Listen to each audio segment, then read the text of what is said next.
Dan kini kita akan simak market highlights yang menarik untuk kita cermati. Pemirsa, saham emiten iklan Foru digembok Bursa Efek Indonesia pasca melesat signifikan lebih dari sepekan.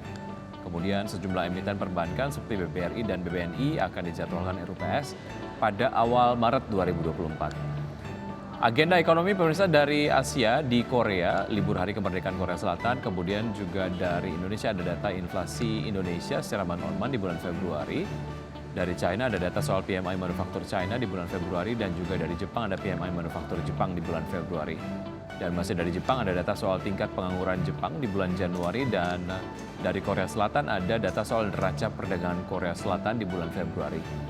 Dari Amerika Serikat diantaranya adalah ada data soal indeks manajer pembelian atau PMI manufaktur di bulan Februari. Sementara itu dari benua biru pemirsa dari Eropa PMI manufaktur di bulan Februari akan dirilis begitu, kemudian juga ada data soal tingkat pengangguran Uni Eropa di bulan Januari. Agenda emiten yang menarik untuk kita cermati pemirsa, BBRI dan juga Mega ini akan menggelar RUPS, sementara BTPN akan mendistribusikan HMETD. Dan kita akan simak pembukaan dari bursa utama Asia di pagi hari ini. Pemirsa dapat Anda saksikan di layar televisi untuk bursa utama Asia di pagi hari ini dibuka mix. Nikkei 225 menguat 1,3% di level 39.678. STI Singapura melemah 0,12% di level 3.138. Kospi Korea tutup. Kemudian Hang Seng Hong Kong dibuka melemah 0,73% di level 16.390.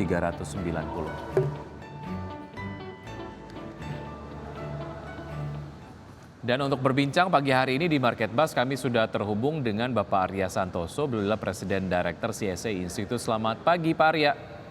Selamat pagi Mas Wiki. Baik, terima kasih sudah bergabung bersama kami Pak Arya. Semoga kita sehat selalu ya Pak. Ya, amin, amin. Baik, bicara mengenai pergerakan dari bursa global spesifik mengenai bursa Amerika Serikat terkait dengan data inflasi Amerika Serikat yang sudah dirilis. Korelasinya tentu saja dengan penutupan Wall Street, bagaimana menurut Anda? Karena dilihat dari beberapa indeks nampaknya ini kembali tembus rekor Pak Arya. Dan bagaimana implikasinya terhadap pergerakan IHSG di hari ini?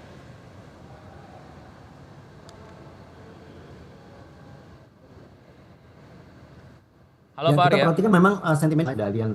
Ya, baik. cek. Silakan dilanjutkan Pak.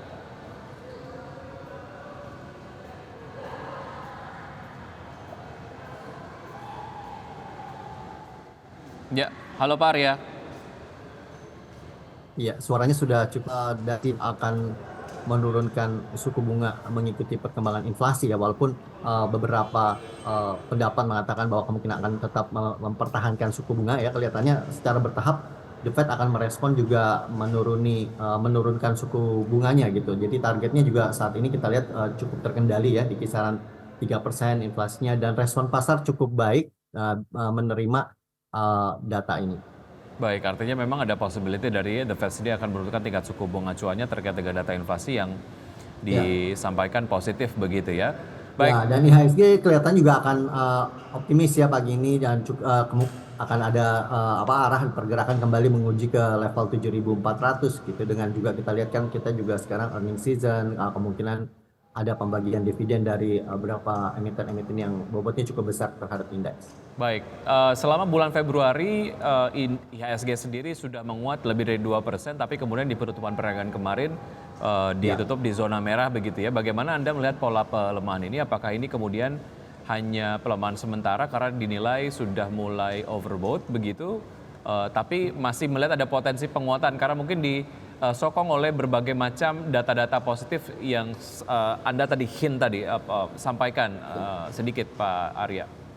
Ya, memang kelihatannya juga agak menahan diri ya, para investor kelihatannya agak menahan diri menunggu sentimen dari real count yang akan kemudian diumumkan begitu. Jadi kelihatan akan bergerak mix yang memang ada sedikit pelemahan atau penguatan kembali. Tapi arahnya saat ini kita melihat dalam 1 bulan terakhir memang trennya masih tren naik. Oke, bicara mengenai kinerja IHSG sepanjang Februari, bagaimana Anda menganalisa pergerakan IHSG? Kalau kita lihat juga penguatan ini juga salah satunya adalah disokong oleh asing yang net buy begitu ya? Seperti apa?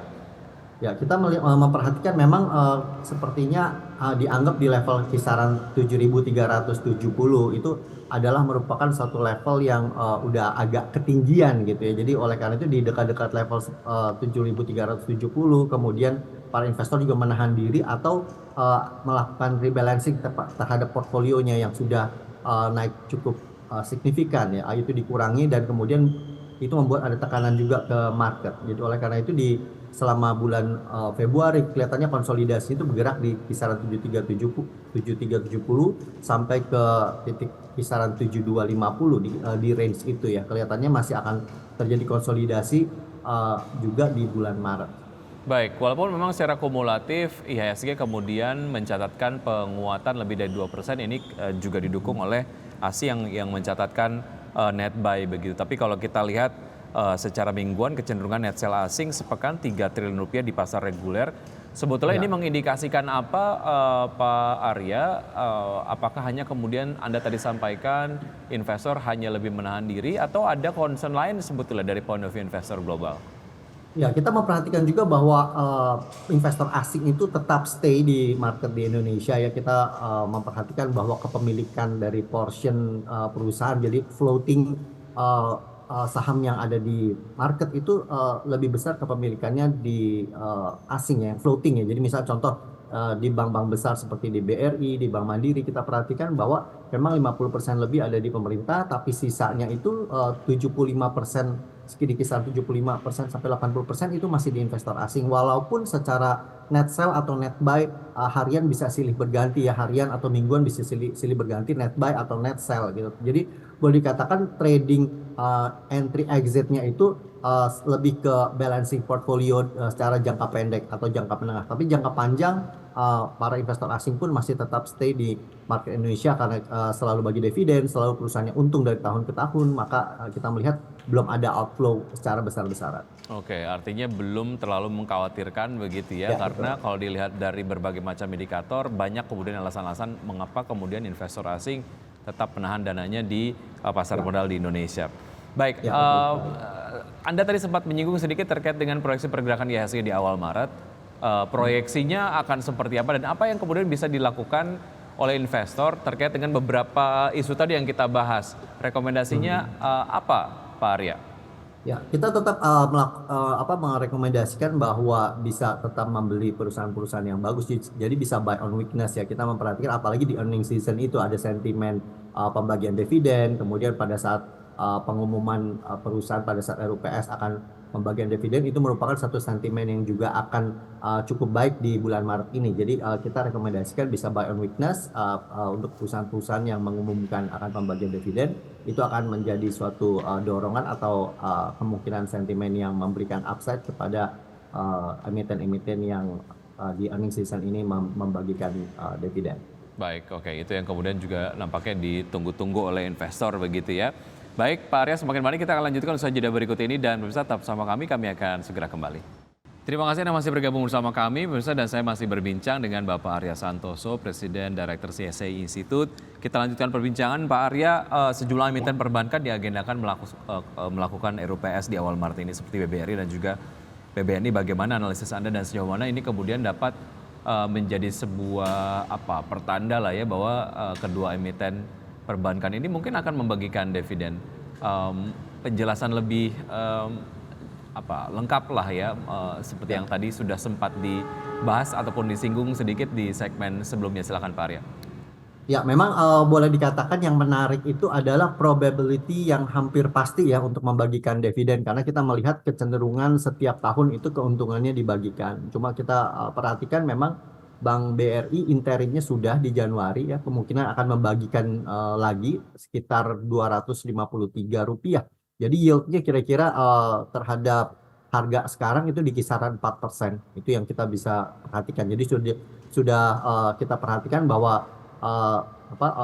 dividend payout ratio-nya yang biasa diberikan kemudian dipotong dengan yang interim yang sudah dibagikan, maka sisanya di kisaran 253 menjadi yield 4%, dan ini bisa menjadi suatu katalis juga ya untuk bagi mereka yang senang memburu dividen. Nah, kemudian untuk BNI diperkirakan membagi sekitar Rp8 per lembar sahamnya. Jadi sekitar yield di 3%. Itu yang bisa dicermati oleh para investor yang eh, memang mengejar dividen ya. Tapi bagi Baik. mereka yang mengejar capital gain bisa juga memanfaatkan sentimen positif ini untuk mendapatkan suatu ayunan harga yang menarik pada saat pelemahan harga terjadi. Baik, strategi memanfaatkan peluang dividen ini untuk di sektor perbankan, khususnya kedua saham tadi yang kita sempat Ya. bahas. Lalu bagaimana strategi beli atau untuk menambah posisinya seperti apa Pak Arya?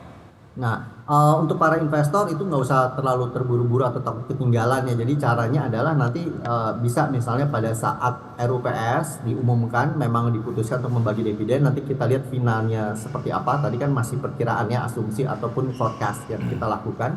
Nah, kemudian pada saat pengumuman bahwa memang akan membagikan ya pada saat RUPS diumumkan akan bagi dividen, dividennya berapa. Nah, itu akan ada sentimen positif biasanya.